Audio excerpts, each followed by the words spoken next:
बरसातों के दिन थे। कबूतर के बच्चे होने वाले थे। कबूतर ने अपने पेड़ पर ध्यान दिया। उसे लगा कि उसका पेड़ इन बरसातों में टूट जाएगा। उसे घर बदल लेना चाहिए, इससे पहले कि उसके अंडे बाहर आ जाएं। कबूतर अपनी कबूतरी से कहता है, देखो, मैं सोच रहा हूँ हमें पेड़ बदल लेना चाहिए। चलो एक नए पेड़ की तलाश करें।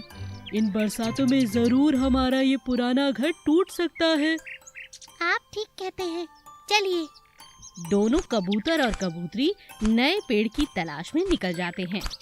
उन्हें एक बहुत ही खूबसूरत सुनहरे रंग का पेड़ नजर आता है। कबूतरी कबूतर से कहती है, इस पेड़ को देखकर तो मैं आकर्षित हो गई हूँ। क्यों ना हम यहीं पर अपना घर बना लें?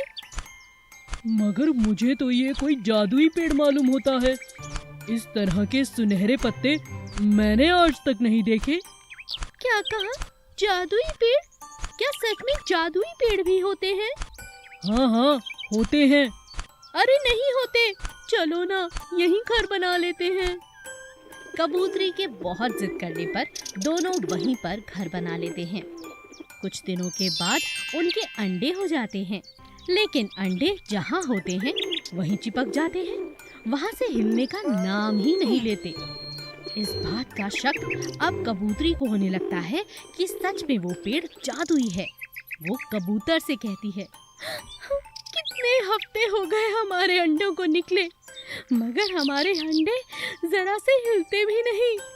मुझे तो शक है तुम्हारी बात सच है, ये पेड़ जादुई है। क्या कहा? अब दोनों बहुत हैरान और परेशान हो जाते हैं। रोने की आवश्यकता नहीं है। क्या? कौन बोला? हाँ, मैं जादुई हूँ और मैं ऐसे ही जादुई नहीं हुआ। जादुई तो देखने से लगता हूँ, असल में मैं श्रापित हूँ। आज तुम दोनों के यहाँ होने से मुझे श्राप से मुक्ति मिली है। तुम्हारे अंडे मुझसे चिपक नहीं गए हैं। ये तो मुझे मेरे इस श्राप से मुक्त कराने में मदद कर रहे हैं। कल सुबह मैं अपनी पुरानी अवस्था में आ जाऊंगा और तुम्हारे अंडों से चूजे निकल आएंगे।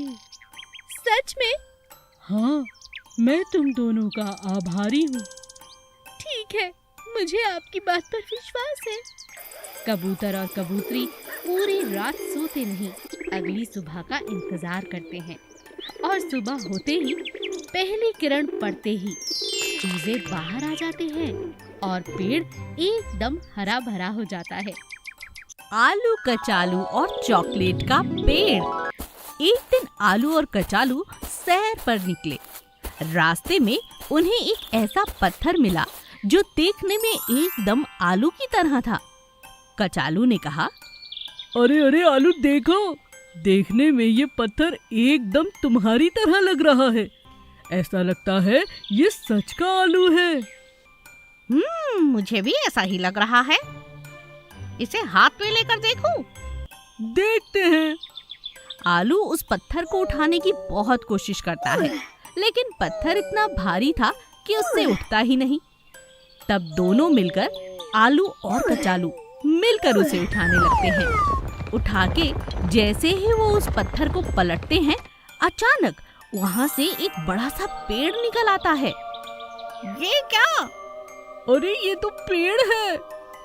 देखो, इस पे चॉकलेट लगी हुई है। चॉकलेट? दोनों हैरान रह जाते हैं। वो पेड़ कोई मामूली आम पेड़ नहीं था। उसके ऊपर तरह तरह की टॉफियां, लॉलीपॉप और चॉकलेट लगी हुई थीं। तभी आलू को एक बात याद आती है और वो कचालू से कहता है, यार, मेरे मन में एक बात आई है। जानते हो, बचपन से मेरा एक सपना था, जैसे शहर और गांव के बच्चे वो बहुत सारी टॉफियां, चॉकलेट खाते हैं ना, काश हमें भी मिले और हमारे पास भी ऐसा पेड़ हो। मैंने सपने में कल ऐसा ही पेड़ देखा था। मुझे क्या मालूम था आज ये जादुई पेड़ हमें मिल जाएगा। क्या कहा? ऐसा है? कचालू बहुत हैरान रह जाता है। फिर आलू फिर से कचालू से कहता है, अब बाकी बातें छोड़ो, चलो चलकर टॉफी और चॉकलेट खाते हैं। आलू और कचालू उस पेड़ पर चढ़ जाते हैं और जी भर के चॉकलेट खाते हैं। चॉकलेट खा के वो थोड़ी सी चॉकलेट अपने दोस्तों के लिए ले लेते हैं। वो सब तो ठीक है, मगर कहीं ऐसा ना हो कि इस चॉकलेट से हमारा पेट खराब हो जाए। नहीं नहीं, ऐसा कुछ नहीं होगा, तुम चिंता मत करो। अब नीचे उतर जाते हैं। आलू कचालू पेड़ से नीचे उतर जाते हैं। एक थैले में अपनी चॉकलेट और टॉफियां डाल देते हैं। लेकिन थोड़ी देर बाद जब वो पलटकर देखते हैं तो वहाँ पर जादुई पेड़ था ही नहीं। दोनों एकदम हैरान रह जाते हैं। अरे ये क्या हुआ, कहाँ गया वो पेड़? हाँ? दोनों ये चमत्कार देखकर हैरान रह जाते हैं और एक दूसरे की शक्ल निहारते रह जाते हैं। तब आलू कचालू से कहता है, ये तो ठीक मेरे सपने की तरह गायब हो गया। अब तो जल्दी से घर चलो कचालू, डर लग रहा है। दोनों डर के मारे अपने घर जाते हैं और घर जाकर मजे से चॉकलेट खाते हैं। प्याज की खेती। राघव हर साल अपने खेतों में सिर्फ और सिर्फ प्याज की खेती किया करता था। अक्सर वो इस बात का ध्यान रखता था कि बाजार में कौन सी सब्जी की बहुत ज़्यादा डिमांड है। अक्सर उसी सब्जी का वो खेती किया करता था। प्याज की हमेशा ही बाजार में अच्छी डिमांड रहती थी, इसीलिए वो ज़्यादातर प्याज ही बोता था। एक साल प्याज के दाम आसमान छूने लगे थे। राघव की पत्नी ने उससे कहा, अजी सुनते हो, बीज डालने का समय हो गया है।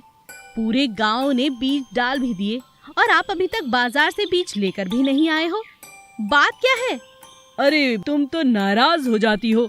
आज वहीं जाने का मेरा प्रोग्राम है। मैं शहर जाकर बीज लेकर आता हूँ और उसी दुकान से लाऊंगा जहाँ से हमेशा से लाता हूँ। मुनाफा तो बिल्कुल निश्चित रूप से होगा। राघव शहर उसी दुकान पर जाता है जहाँ से वो हर साल बीज लेकर आया करता था। लेकिन इस साल वो दुकान बंद थी। आसपास पूछने के बाद पता चलता है कि अब वो दुकान घाटे में जा रही थी, इसीलिए हमेशा के लिए बंद हो गई। राघव को किसी और दुकानदार और उसके बीज पर बिल्कुल भरोसा नहीं था। राघव खाली हाथ घर लौट आता है। उसकी पत्नी ये सारी बात सुनकर हैरान रह जाती है। ये आपने क्या किया? एक दुकान बंद हो गई तो क्या हुआ? अरे किसी और दुकान से ले लेते।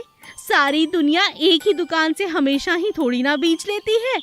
अब क्या बोओगे, क्या करोगे?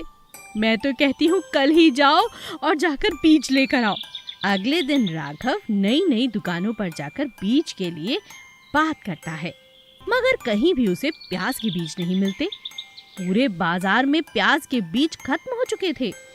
यही बात जब वो घर में पत्नी को आकर बताता है तो वो बहुत नाराज हो जाती है। हे भगवान, जिसका डर था वही हुआ। अब क्या करेंगे? मुनाफा तो छोड़िए, खेती करना ही मुश्किल है बिना बीज के तो। राघव मुस्कुराते हुए अपनी पत्नी से कहता है, मैं जानता था तुम यही कहोगी, लेकिन इस बार मेरे पास एक उपाय है। उपाय? कैसा उपाय? राघव घर में पड़ा हुआ एक पुराना संदूक खोलता है और उसमें से कुछ बीज निकालता है। अपनी पत्नी को दिखाते हुए राघव कहता है, ये बीज देख रही हो? ये मरते हुए माँ ने मुझे दिए थे। ये कोई आम बीज नहीं है, ये बहुत अच्छी फसल के बीज हैं। माँ ने कहा था, कभी किसी मौसम में अगर ऐसा हो कि बीज न मिले तो इन बीजों को खेतों में डालकर गुजारा कर लेना। माँ तो माँ होती है ना। देख, मेरे पास बीज है।